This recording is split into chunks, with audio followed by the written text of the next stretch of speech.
Hello, everyone, and welcome back to Bears on Tap, a podcast about the Chicago Bears presented to you by On Tap Sportsnet. I'm your host, Brandon Suarez. You can follow me on Twitter at Bdon300, and today I'm joined by my co-host, Ron Luce, Mr. Luce on Tap, and Quintin at Stats. We're kind of in the dead days of summer.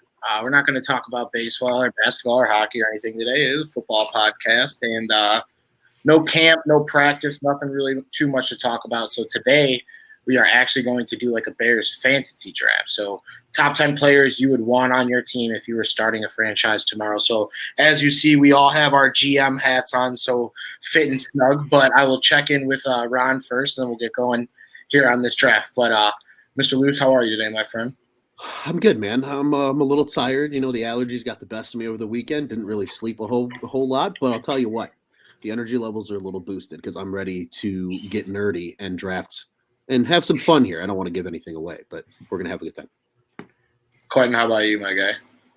Doing good, man. Got my 1980s corduroy Bears hat out here. This thing's been through it. It's been through it over the years. So I'm ready to go. Yeah, I feel like, and if you have a lucky hat, feel free to drop that in the comments. But I have one for Notre Dame. I have one for the Bears. The Bulls, Blackhawks, different story. Cubs, just catch me in any part of Wrigley Field with my hat flipped upside down because we're never leading. I mean, come on.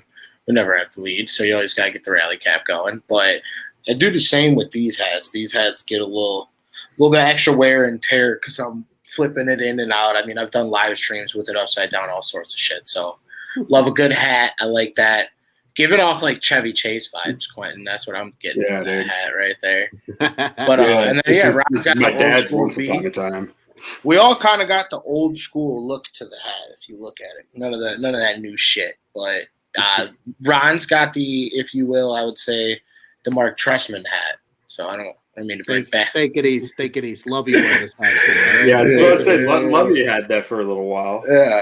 Yeah. But it is one of the better hats for the Bears too, and I think it's like a low key top 5 logo for old school hats. So could you imagine now with a second Bears helmet, like having this on the side of a helmet for big B's, bitch? Ooh, that would be sick.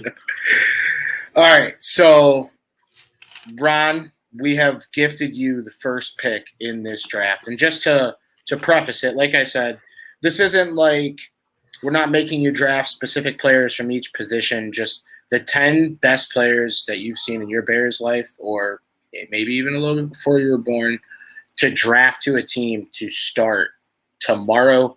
And then at the end, the best part, we're all going to pick a coach. And that is where I think heads will explode because as I look back, there's really only one good coach and only one guy's going to get him. So, Yeah, and preface to Bdon that we're also capping this at about 1980, so there is no Dick Butkuses, there are no Bill Sayers. Yes, this is more modern Chicago Bears, and this is the build up to the Super Bowl team and on. Yes, and there were some dark days in the 90s. So yeah, you won't be seeing Eric Kramer or Curtis Enos getting drafted today, but all right, we're gonna try and play some stuff here. I don't know if I'm going to be able to bring this up, so I'm going to do my best. That's okay. Here we go. Maybe. Here we go. Share screen. I know it's easiest in that way. Whatever. Yeah. We're going to do this, and beautiful, and we're going to do that. Yes. All right. So here we go. It's going to scare everybody for a hot second. What this is... Oh, my God. Look, it's us looking at ourselves on the stream. Terrifying, right? Terrifying. Okay. All right, Ron, you got your pick of the litter. Pick of the litter. You're the Jaguars today. Go first. I am the Jaguars, but here's the difference, though, is I'm not going to get it wrong like the Jaguars do. I'm going to go ahead and, how can you not take Walter Payton? Yes. It's got to be Walter. It's got to be Walter. Okay. So Walter, my pick. First right there. Quinn, you're going to go second. So Ron has taken arguably the best player in Bears history. I think there's too much. I don't know why I said arguably.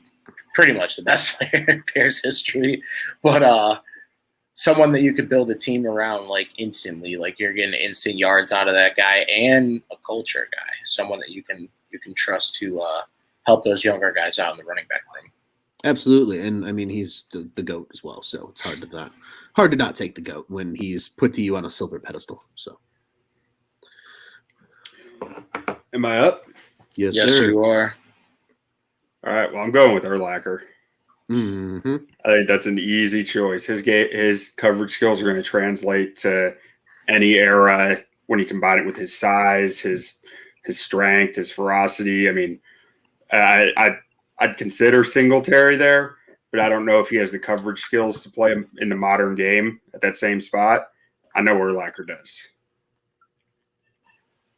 All right, so I'm going to keep the defensive trend. I'm staying on the defensive side of the ball. Someone that played in the same era, maybe right next to this guy. I'm going Lance Briggs. And you guys are going to hate me for what I'm about to do. Since we're doing a snake draft, I will be picking fourth too. But Lance Briggs was a calming presence in the second level of that defense. You knew what you were going to get week in and week out. You knew what Urlacher was going to bring. But to have two quality linebackers in that core, and then we're a big Hunter Hillenmeyer podcast. You know what I'm saying? So like they always had a good solid three linebackers to match the four down linemen that they had on the field, which I see a couple of those guys on this very list that's in front of our eyes right now.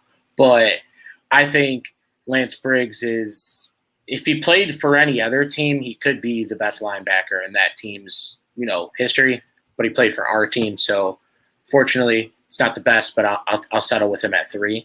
And then 4, just going to be such a Bdon about it. Staying at the linebacker position. He can't coach football, but he sure as hell could play it. Give me Mike Singletary. I couldn't get Urlacher and Briggs. I'll start with 2 defensive guys. I'll start with Singletary and Lance Briggs. Singletary played a little bit before my time, but if you look back at any of the old tapes, he was a tenacious tackler. He was kind of a prick too. Like he talked a lot of shit. Like he was all over the field. As I said, his coaching career hasn't panned out to the level that his playing career was, but my goodness, was he a dog for our Chicago Bears and obviously a Super Bowl champ. So it's a good one. Mr. Quintin? Yeah, I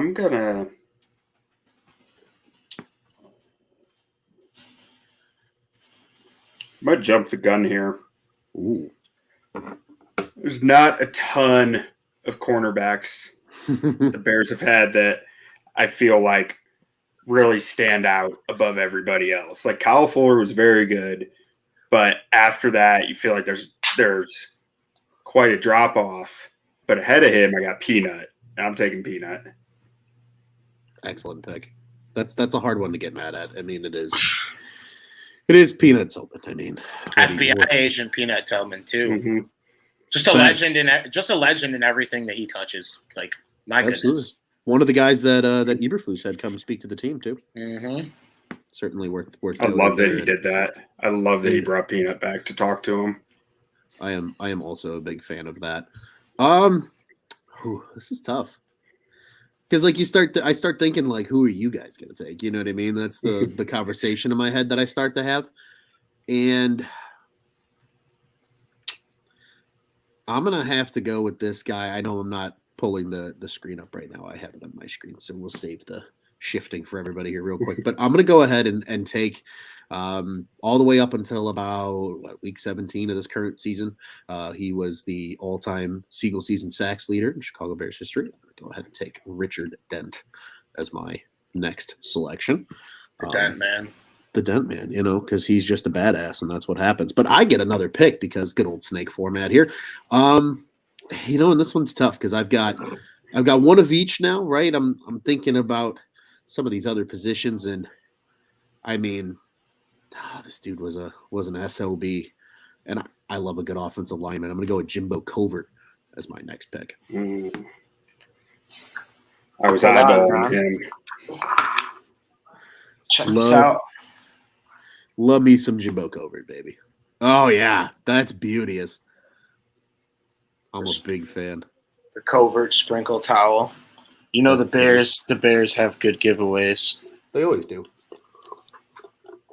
All right, so wait. We're back on cue then, right? We are back on cue. That is correct. I'll go ahead and pull the screen up here real quick. All right. Well, I mean, I'm getting at this point. I'm kind of working a method here, but because it's going the way that I want it to, I'm gonna go a different spot. I'm keeping the gang together. I'm going Olin Kreutz. Oh baby. I was waiting for someone to take him, and I was like, I probably should have let it be me because he's a big Sam Mustipher guy, but huge presence in the center of that offense. Absolutely. Now, I don't know who's going to be playing quarterback, so the best thing I can do is get a center who knows what the hell he's doing. That's true. Point him out. Yeah. All right, so I went to defense, and now it's time to go to on the offensive side of the ball. And arguably the second best running back in Bears history, if we're not, well, at least for the sake of this argument, this time period. Obviously, if you go back a little bit further, there's a guy that would like to have a conversation with me. Mm-hmm. But from 1980 on, give me Matt Forte. Good running back, catches the ball out of the backfield, was the one staple in our offense for many years that we were just god awful on offense, whether it was, injuries, I just remember like every year that we had Cuddy, which is going to suck because I'm about to pick him too. It always seemed like there was like 3 or 4 guys that played fucking quarterback that year. You know what I'm saying? Like every time, yeah. Maybe it's not just Cuddy. Maybe it's just a Bears thing in general. I think like if we can just get one season where we're blessed with 17 weeks of the guy that we signed up for with no bullshit, no coaching problems, maybe the quarterback position won't be so cursed. But Matt Forte, Bears legend. I almost put his jersey on for this episode. I'm kind of sad I didn't, but I got the little on-tap tee on today, so it worked out. But on offense, like I said, I tipped my cap. I'm going to have to go Jay Cutler because, yeah, who else is playing quarterback? Yeah, who else is playing quarterback for the Chicago Bears that has done anything worth a shit? And I know, like, Eric Kramer. Come on. Yeah, now. Eric Kramer. I mean, we would if we did this in like 3-4 years, one would hope that we could say Fields and people will yell at the clouds about it. But right now, the best Bears quarterback that I've seen in my lifetime is Jay Cutler, and that's a sad statement, but it's the truth. And that's who I'm going with my pick here in the draft. I love that. Hey, you got to do it sometimes. Q, I'm going to bring the smoking Jay, baby. Okay, so my guy for this pick, he's not even going to be in that top 25, but he played a spot. Actually, you know what? The guy I'm thinking might not even qualified. Damn. Never mind. Oh, I was going to go Greg Olsen, but I don't think he played 50 games with the Bears. Oh. So just do Cole Kmet instead. No. He also hasn't played 50 games with the Bears. Man, so I've gone so much defense already. John Tate, that's a name. Dude, I love John Tate. That dude was one of my favorite players growing up. Ron, keep scrolling the other way while he's talking. I'm enjoying these names. With questionable quarterback ability, I want to make it as easy as possible on them. I've already gone a lot of defense here. I need to kind of match that up. I'm taking Brandon Marshall. I'll deal with his locker room antics. I got Urlacher. I got Kreutz. They can help keep him in line. He's going to produce no matter who's at quarterback. And you just won't go to the playoffs. You just won't go to the playoffs, though. Because Brandon Marshall is just the preventative fluid of keeping your team out of the playoffs. He just keeps you away from it. I want none of that talk, Bdon. None of it. It's an urban legend. Oh, my God. One had nothing to do with the other. Charles Leno's number 42 on this list. We're such a shitbag franchise. Speaking of Marshall, I don't even see him. Did I miss him? Wait, did he not qualify either? God dang. I guess I'm looking at this more. I think he played at least 3 seasons here. I mean, he might not be on this list, but I think that qualifies. I think that's I think we'll allow it. We'll allow it. Yeah, he definitely played long enough here Okay. to let people's head explode about what Yeah, he didn't hit 50. He had to be at like 46 or something like that. I was gonna say he had to have been wicked 40. close. 48 with a couple. We're already knocked out of the playoffs. I'm not playing games. More or less. All right. Well, this is interesting because I've got an offensive lineman, I got a stout running back, and I got a D end. I feel like those are three important positions. But I'm going to ride the wave of what Quintin brought up. I feel like no matter who you got playing quarterback, you need a good center. I'm going to go arguably, first or second best center, depending on how you look at it. I'm going to go Jay Hilgenberg as my pick. The good old classic man in the middle on those dominant teams during the 80s. Played a nice 10-year career with the Bears. You got to love it. I'm just writing mine down here real quick, and my autocorrect thinks it's Holdenberg, which, got to love. So we're going to roll with that. It's Heisenberg, like Breaking Bad. Heisenberg. And then this one feels right. Guy's Hall of Famer. Brother. Stud defensive tackle. I'm going to go Dan Hampton. That's my next pick. Known Super Bowl shuffler. So, we're keeping it with that 85 team so far for me, but I like my team so far. So when I said I'm playing a bit of a strategy here because I'm in the middle, I knew I could get one of Hampo or Mongo. I'm going Mongo. I was just waiting for someone to pick one of them. Love that. I would have taken him 3 rounds ago if one of y'all took him first. Yeah. That's fair. Hey, that's good strategery on your end there, Quintin. All right, Bdon. All right, so for mine, I am going to grab the first special teams player. And let me tell you, this guy, you can pretty much put him anywhere on the field. His name's Devin Hester. He should be a Hall of Famer. He's not there yet, but you got to remember, Devin Hester played some cornerback in college at Miami.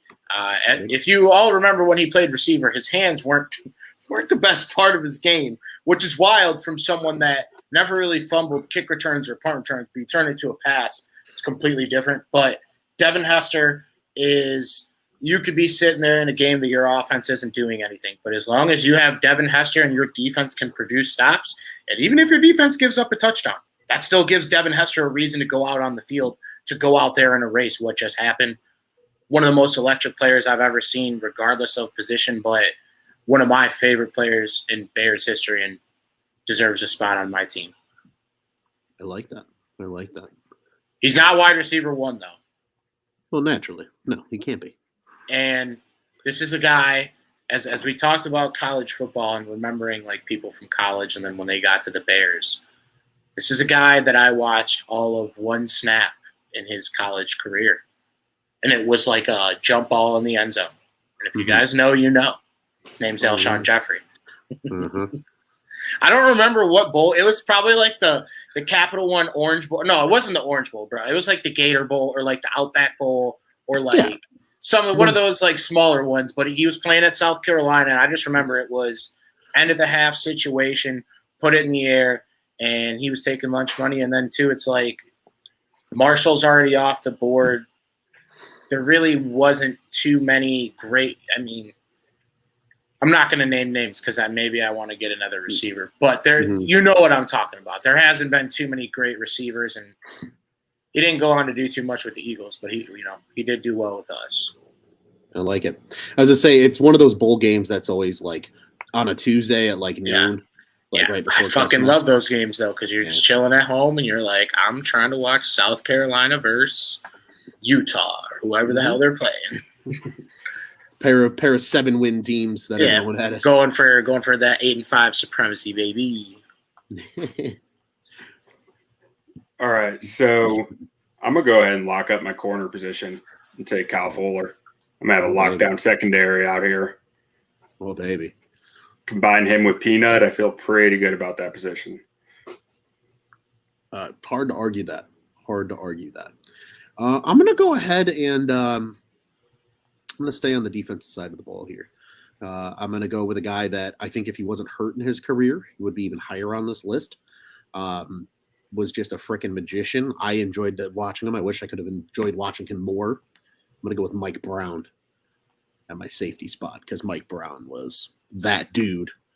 Arguably, him and like Bob Sanders are the two safeties I think of in those like 2000s that like if they're not hurt every season of their careers, they're that shit sucks. Perennial like all-pro conversation kind of guys, year in and year out. Absolutely majestic. And I'm gonna go ahead and I'm gonna stir the pot on my next pick.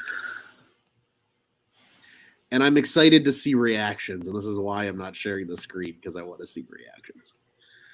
I'm going to take my quarterback, but it's nobody that you guys are thinking of. I'm going to go Jim Harbaugh as my quarterback. You're such a shitbag. I know. You're terrible. Playoff Jimmy. I'm going to go Harbaugh. At least you know your quarterback's not going to slide, and he'll fight for those extra few yards. Yeah, and he's a tough SOB. And, you know, maybe I can keep him around, and he can be my head coach someday since my head coaching pick's probably going to be dog shit anyway. So. Yeah. You're really just picking him in hopes that he becomes your head coach one day. Absolutely. It's like selecting Jackie Moon to your team. There's some future-looking things here. I also would like to make it known he is number 34 on this list, which does put him ahead of the likes of one Mitchell Trubisky, among other guys. I thought that's what you were going to say. I was like, damn, bro's really about to pick Mitch in an all I thought about it. draft. I thought about it, but I'm gonna go old boy Jimmy Harbaugh. Mitch. Mr. All Quintin. right. Well, you forced my hand here because I had two safeties that I like. Now I gotta take one. Give me Gary Fensick. Love that pick. Get that high IQ next to the two playmakers at corner and let the corners feast. Make sure Fensick's cleaning it up. Makes sense to me. I like it. I like it a lot. All right, Bdon. So this guy slipped all the way down here, and I don't know why. I don't know why he's actually really this low on this list. Lost him this offseason, but a legend forever. And, number 52, Khalil Mack. Throw him on the edge. You got Singletary and Briggs at the second level. That front seven is going to be problems, and it's also due to the addition of this next guy, and that is going to be Tommy Harris. So Khalil Mack and Tommy Harris just add all the beef to the front seven. Two solid defensive linemen, two solid linebackers. I'll figure out what I'm going to do at the third level, but I'll tell you this. Not running the ball on this defense.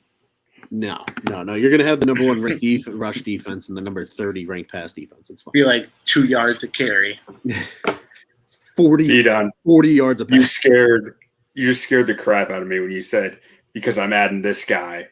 I thought you were taking my dude because I was eyeing Mac or Peppers.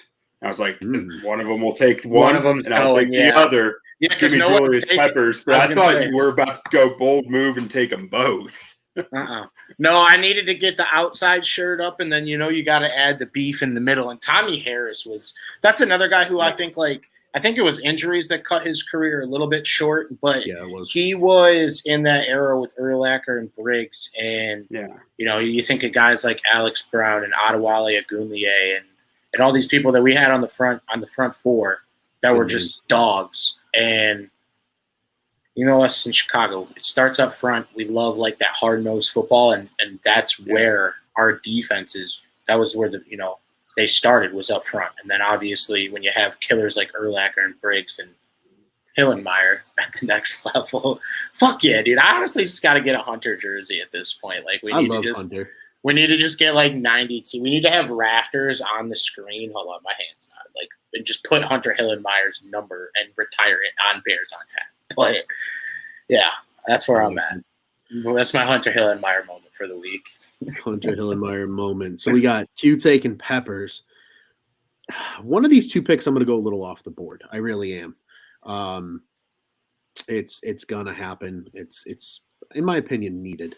But we'll go with a fairly logical one first, I would say.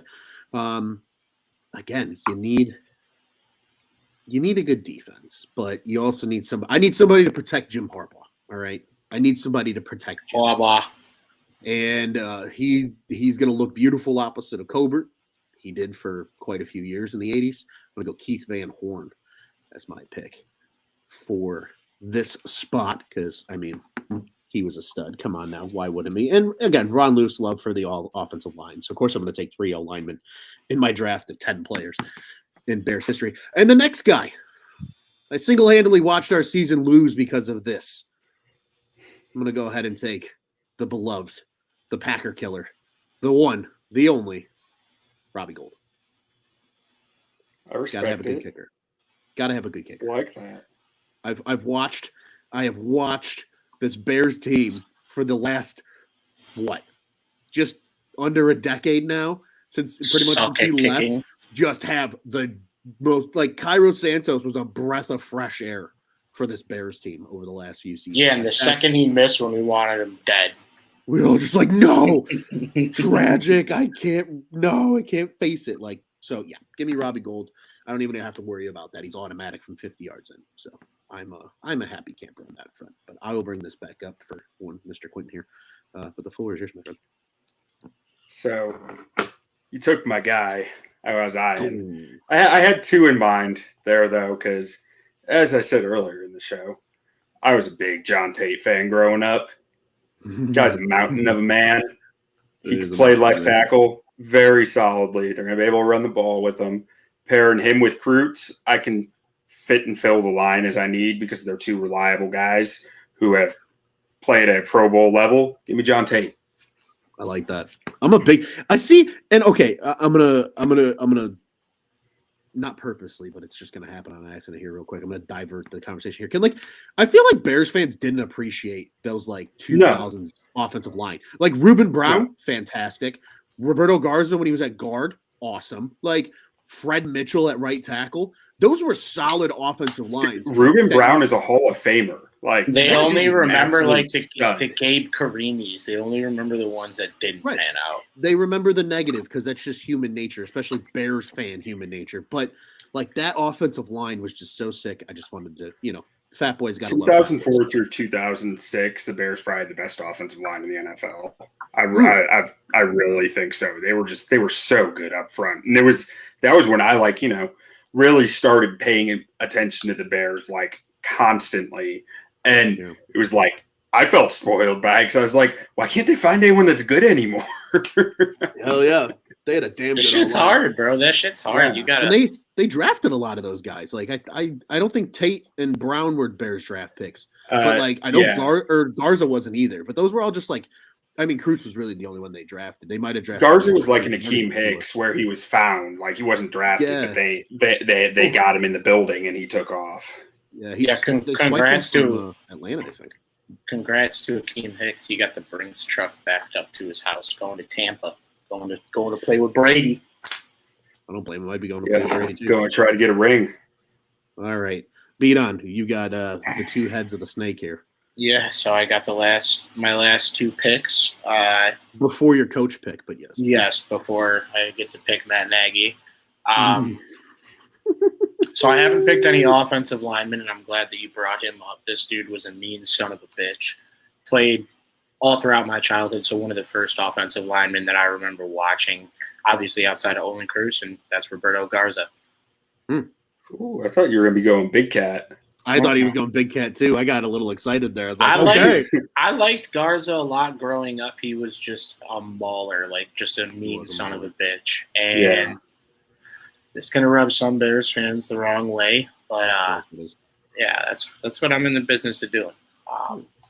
I did not pick anyone in the secondary yet, but it's not going to really too much matter because there's going to be so much pressure coming from that front 7. So I'm going to pick the perfect guy to put back there to pick off a bunch of ducks, and that's Eddie Jackson. He's not going to be required to tackle too much in my defense because the play is not going to get to him too often, we'll say.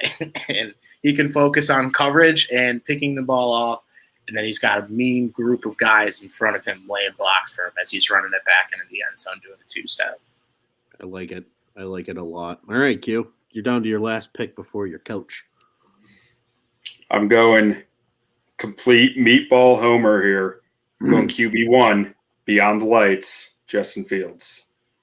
Oh, baby. I got him some blockers. I got him a pass catcher. and I got a stacked defense. What else is new? It's Chicago Bears. Yeah. At least I got him a receiver. Finally. Just one. All you need is one. Yeah. And that's why I wanted Greg Olsen, because I was like, man, I don't love any of these receivers, but getting a tight end like Greg Olsen would be huge. You could split them out. Yeah, you could split them out. Yeah, dude. Very true. I'm gonna go with a guy that I feel like it's a little forgotten in Chicago Bears history. I too need a receiver, so this is where I'm going with this final pick here. Guy played for a good amount of time. I'm gonna go Marty Booker as my receiver. My first Bears jersey. I love that. I had one too. Yeah, I had a Marty Booker jersey. Yeah. Booker was my dude. I was so pissed when they traded him for Agulier because I had no idea who Agulier was. Yeah. Then we just grew to love Agulier. Yeah. I had a signed. All right. Well, I didn't. Fun fact. You know my brother Ron, so you'll laugh at this story. So, as we were younger, I'm sure we all participated in like football camps, baseball, basketball, soccer, whatever like sport that our parents just wanted to get out of the house so they could, live their life for a couple hours a day without having to worry about us. So I was in this football camp with my brother Johnny, and the last there was like a competition at the end, and it was a throwing competition. And the winner won an Adewale Agulier signed helmet. And we were inside this gym. So I guess for preface, I'll just say it was like this. It was like a target on the wall on like the mats. You know how there's like the matted walls in gyms? Mm-hmm. All the way on the back wall. Maybe we'll say throw from the free throws, throw from the 3-point half court and beyond. My brother beats me, gets this helmet. And he's not even really like a big Bears fan. He likes the Bears, but for that entire summer and beyond, he was just giving me so much shit. Yeah, haha, I got this helmet signed by a Bear, and you couldn't beat your little brother to get it. So that's my Adewale Agulier moment. So I don't know where that helmet currently is. Probably somewhere in storage or maybe sitting on his shelf in his man cave. But yeah, Adewale Agulier will always have a special place in our home. I was gonna say if for Jonda, if they don't bleed Northwestern purple, he's he doesn't want nothing to do with it. Yeah, no, I love that. Have y'all ever heard the stories about Agulier, where when he didn't want to be traded? He was not. Who wants to leave Miami? No one wants to leave Miami. Yeah. They don't care. And you live in Miami. He was having a real hard time adjusting into Chicago, and the fans were all on him, and because he wasn't putting up the numbers they did in Miami, and Urlacher gave it to him straight of look, you got to put the work in, talk with the media, be out there with the fans, and they'll take you in. Mm-hmm. But if you don't do that, they're not going to love you. It's a blue collar town. They aren't going to respect you unless you do that stuff. You got to put in the work. You got to. And then he did it. Yeah, he did it, and became a fan favorite. Yeah, I was gonna say that those 05, 06 D lines with Alex Brown, Tommy Harris, Adewale Agulier. I mean, you had Dusty Dvorak in there for a little bit. You had Israel Adonijah in there. Ooh. You had Tank Johnson in there for a little bit. Dusty calls college games now. Dusty Dvorak calls college games now. Yeah. He does. I love catching up with what the former Bears were doing. Spice is the Bears Fox host. That's dope. Yeah. And he does a bunch of shit on the internet, which is Spice honestly is also very funny. I think too, one thing that I'm going to add on to after the coach is after we've all seen who everyone has taken, one player that if you could have picked, now that you can't pick them, throw them on the list as well. But go ahead, Ron. Are you ready? Are you ready for a little bit of surprise with my coaching pick? This dude was severely underappreciated, and just because they didn't win a Super Bowl. You look back at the Ditka years, you could have said the exact same thing about him if they don't win it in '85. So I'm going to go with Lovie Smith as my Bears pick for head coach. Give me Lovie. I loved Lovie, and now in hindsight, everybody can see it. We were okay at head coach for a while before everybody get rid of Lovie, and then ever since they've been bring him back, we miss him. What's going on? So I'm going to go ahead and take Lovie Smith as my head coaching pick. Man, it threw me a curveball, Ron. My defense is built for Lovie. I know it is. Man, I mean, I gotta go with Ditka. I hope Buddy Ryan's coming with him. I was going to say, Yeah, Dick would be okay. It's a with package Ryan, deal. Okay. I mean, I'm cool going with Dick. Guy won a Super Bowl. He's a Hall of Fame coach. Wait, is he a Hall of Fame coach, or is he a Hall of Fame? He's a Hall of Fame player. He's a Hall of Fame football guy for sure. He's in there for something. Okay. Yeah, he's in there. Yeah, for I'm sure good. I'm good with Dick. He did too much. I would have had a hard time not taking Dick over Lovey. I was expecting Dick to be first off the board. Yeah. All right. So Joe's here for all the curveballs today. All the curveballs. The unfortunate part of being able to just hammer out 2 picks at a time for the whole draft means I'm left with not the best coach, but the first coach that delivered me a playoff appearance. I know he didn't last too long after that. Dick Duran. Kind of a low-key coach. Like, he got the most out of what he had in a very young team. Never really had much at the quarterback position. Obviously, a very defensive-minded coach. And I'm pretty sure he went on to coach with the Buffalo Bills. And he was an interim coach for the Lions. So, and then he just kind of fell off the face of the earth. So I don't really know what Dick Duran's doing right now. But shout out to you, Dick, for giving me that memory as a kid to finally see the Bears get to the playoffs, because I was like 8 years old, 9 years old, and I don't vividly remember the Bulls, but like, you know that shit happened. The Blackhawks wasn't really a huge hockey fan, and then the Cubs, like, we're just not even going to get started with that right now. So, yeah, first guy to give me like that moment as a Bears fan to where it's like we actually have a team that is up to something. A lot of that was the players, like, let's be honest, but he was the guy in charge, and I don't know what he's doing right now, but I'll pour one out for you, my guy, Mr. Duran. Love that. So you want to do your one wish list player that isn't a part of our 10? Okay. The wish could be a part. You can go first, Bdon. Cole Kmet. No, I'm just kidding. I'm kidding. Notre Dame bias just oozing out of your pores. So we'll call him like the practice squad guy, like the guy that player number 11 that I would have picked if there was just that extra pick for today, and that's Thomas Jones. I know I already have Matt Forte, but Thomas Jones was an absolute workhorse. It was the Super Bowl year and the years before it, and then even after he left, he went to the Jets, and he was still a very productive running back in that offense. They had Mark Sanchez at quarterback, and they were able to go to the AFC Championship game. So, I mean, Thomas Jones is and then too, I mean, my arms don't look like – imagine my arms stacked on like 10 more of my arms, and then that's Thomas Jones's arms. He was a spectacle of a human being at the running back position, and one of my favorite players all time. Definitely had his jersey growing up too. T. Jones, first team all bicep. First team all bicep, yeah. Just was severely underappreciated too. I remember when like Benson got drafted, and everybody was like, "All right, see you later, Thomas Jones," and everybody's like, "Yeah." And Benson, and this guy just put up 4 yards a carry, running the ball 60% of the time with who was it? With who was it? Jonathan Quinn playing quarterback. Jonathan Quinn, Craig Krenzel, and the gang were combining to try to be a quarterback. And he was they were trying to get those 3.9 yards per carry. They were trying to get those handoffs off. Trying. Yikes. All right, Quintin. Is yours Greg Olsen? No. Okay. No. I got a better one than that. Gale Sayers. Talk about a guy who translates to today's game. A guy who, in today's era, today's the way science has progressed medically, a guy whose career would be extremely extended. I mean, he probably could have played slot receiver for you, even. Yeah. Like, he wouldn't have to be a running back. He's a great kick returner, great punt returner, great running back. He caught out of the backfield. He's just a utility weapon all over in today's game, and I think he would be absolutely dominating. I like that pick. I like that pick a lot, actually. That's a good one. I feel the pressure, but I'm going to go with a little bit of like a biased homer pick, right? Like guys that we just loved.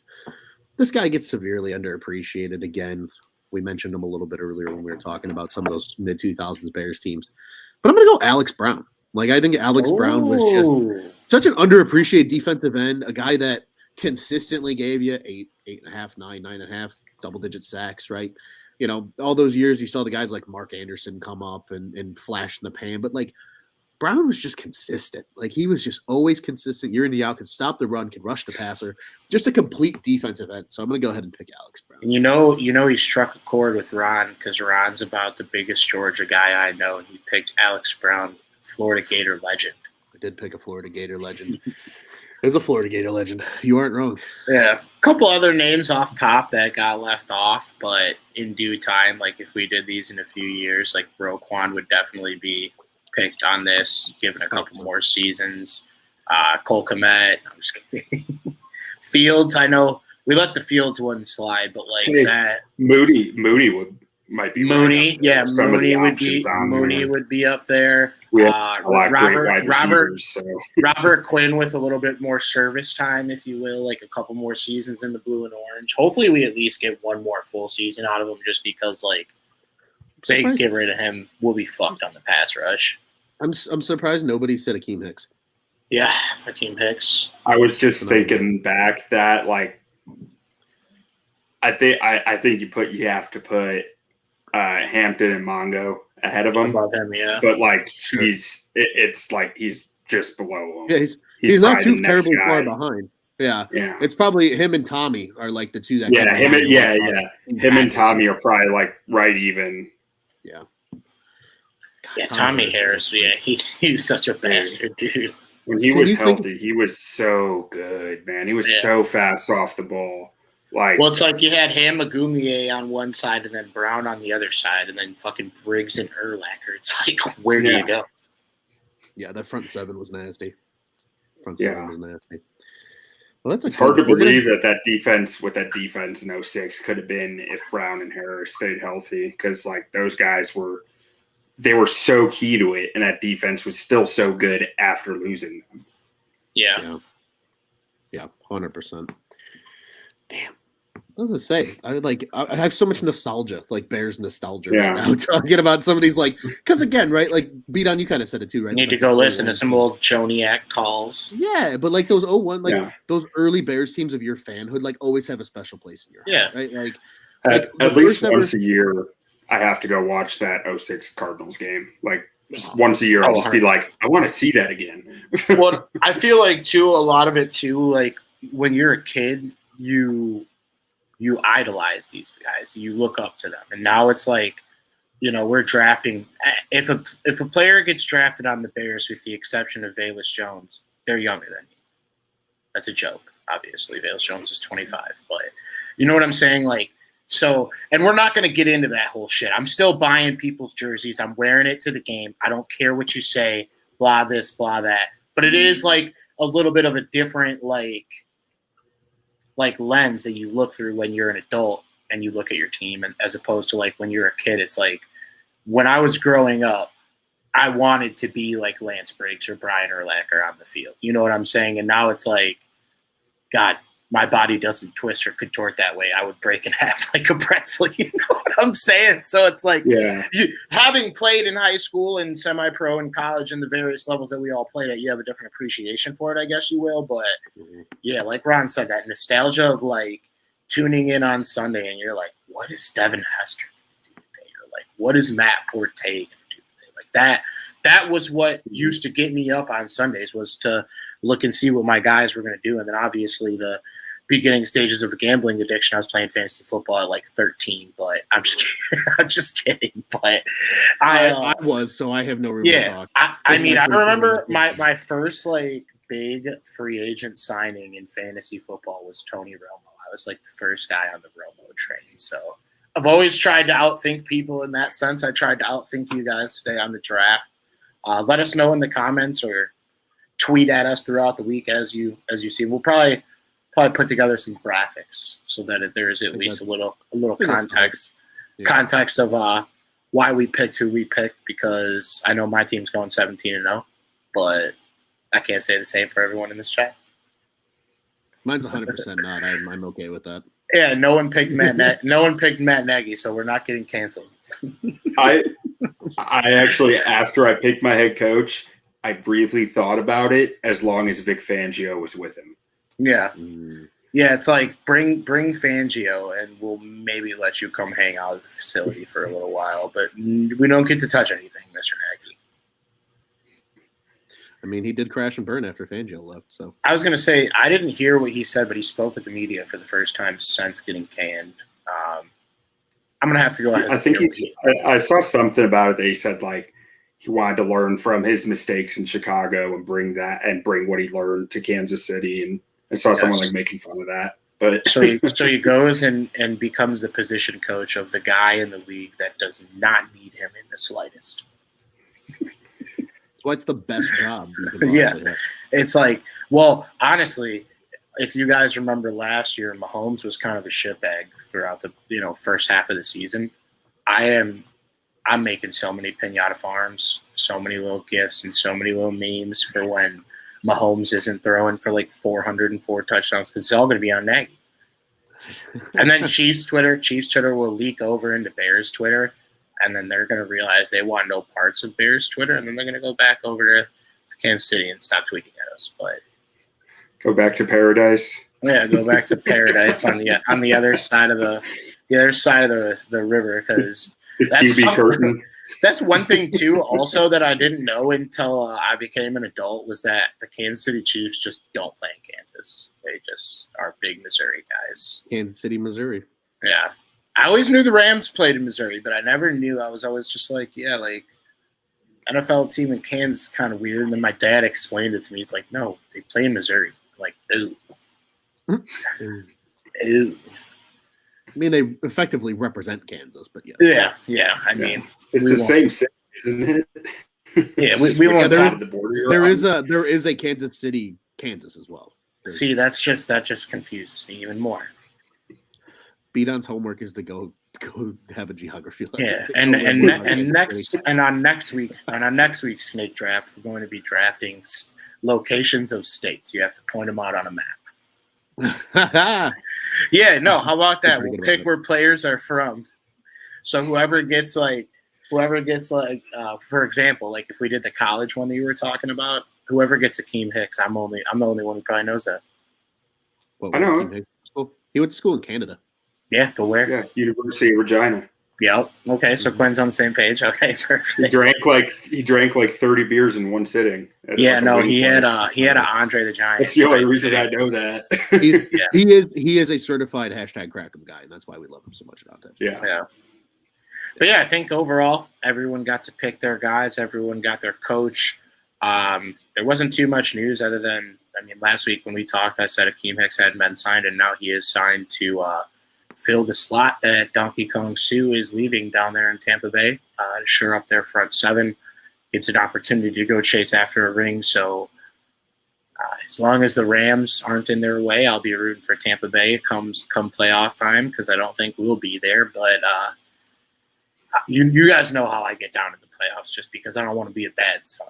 But, I will be rooting for my guy Akeem Hicks because there's no competition in that division. I think Jameis and the Saints will maybe win like 9 games, but you can count on Tampa probably winning that division and having a chance for Akeem Hicks to go and get ringed up before he retires. So any other thoughts on that? I do have one quick throw out Bdon, and we'll keep it on your playoff fandom. I want to know why for next year's playoffs when the Rams are in it that you're going to own an Allen Robinson jersey. That's what I would like to know. Okay, so that I will not be rooting. I will be rooting for everyone on the field but Allen Robinson. And I also, too, have had quite a few conversations with my dad about Allen Robinson, and I'm like, I don't like it. I would have rather kept Robert Woods. Injury or not, Robert Woods was a culture guy. He went to fucking USC. Like, he hangs out with, like, YG in the end zone when he scores touchdowns. Like, he's a vibes guy, good player. Won me a lot of fantasy games, and him and Cooper Kupp had that chemistry and that camaraderie. I don't know how he would have looked with Stafford, but you also have to remember too, Odell Beckham is still in the mix, and it's like they're not going to need what we needed out of Allen Robinson, and goddamn it, that's why I think it's going to work. But I refuse to root for it. Fuck that. My hot take is I think the Nagy phasing him out of the game plan thing is truly going to happen and be exposed, and I think he's going to have a big year in LA. Oh yeah, no, that's. I'm targeting him in fantasy if he's there at the right time. Yeah. Well, that's how it works. With people going up on Cooper Kupp. 50th overall pick. You better fucking believe I'm out. Anybody that ever leaves like one of our teams always like, dude. I was watching I was watching the fucking Stanley Cup playoffs yesterday, and I know I don't know too much about hockey, but you got Brandon Hagel on one side, and you got Panarin on the fucking other side. And you got Duncan Keith playing tonight. You got like all these different players from the Blackhawks that are still like finding a way to find team success, while us as a team are all terrible. And I don't know when the next title's coming to the city, but I'm pretty sure like 10% of the NHL has played for the Blackhawks at some point. Oh, 100%. Like, you can't turn on a game without seeing guys. Yeah, original six franchise, but this is a hot take. No, I just meant today. Oh, yeah. I meant today, like guys who are on the Stanley Cup runs. Yeah. So my hot take of the show, and this is going to rub a select part of the audience the wrong way, but it's the perfect way to go out. The next team that brings a title to the city of Chicago is the Chicago Bears. Okay? That's it. That's all I got. It's a hot take. It ain't happening this year. It's not happening next year. But, I mean, nobody else in the city except for maybe the Sky. The Sky, which they won last year, so it's like that's kind of a square bag thing to say. Like maybe they'll run it back. But of all the men's teams in the city, the next team to win a title is going to be the Bears. This is going to get clipped and put on Packers and Vikings Twitter, and the guy that likes Kirk Cousins highlight videos is going to find me and all that stuff. I know you know who I'm talking about, but the Sox aren't doing it. I'm sorry. The Cubs, Blackhawks, Bulls, not happening. Our Bears. I think you get pretty even odds. Yeah, if that was a bet, I would love to place it. I probably wouldn't cash it for the next 10 years of my life, but I would cash it. It would just be floating out there in existence. It would just be me on the third place podium with the champagne and the medal.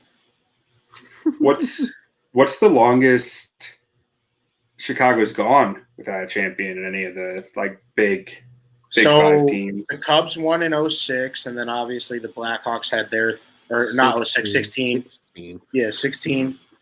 The three that the Hawks won was from what, like 2008 to like 13? 10, 13, and 15. Yeah, and 13 and 15. The Bulls, you had 98 before that. And then the Sox were in between that. Sox were 05. Yeah. Yeah. So that's realistically, like before the Bulls, it was the Bears. I honestly think you had 85 to 92. It would probably have been that run between like when the last team won it and then when the Bears won it. And that was probably the last team that won it between that was probably the Blackhawks. It was 1961. Yeah. So 61 to 85 was the longest run in the city. And right now we're at 6 years, no titles. Yeah. Of the 5 major teams, the Cubs were the last to do it. So yeah. I don't know I'm not putting a year on it. I'm just putting it out into the world so that the world knows. Yeah, speaking it into existence. Exactly. I dig it. All right, well, perfect. That was today's show. Like we said at the beginning, a little bit of a fantasy draft, a little bit of a fun episode. Came to you guys a little bit earlier. We were without Joey, the cheese man. He is at work tonight, but I could assume he'll be back next week. And I'm sure he just doesn't want to talk into a microphone after the last 2 days of being a Cubs fan. So we'll let Joey have his time. We'll be back with you guys next week. Give my guys a follow at Loose on Tap for Mr. Ron Loose and at Butkus Stats for Quintin. You guys can follow me at Bdon 300, Mr. Brandon Suarez. I don't know why I just spoke myself in the third person. That was just big time cringe. But hey, Mr. Worldwide. That's big time Bdon Onomatopoeias. Bdon Onomatopoeias, Mr. Prestige Worldwide. We'll catch you guys next week. And Bear Don. Bear Don. Bear Don.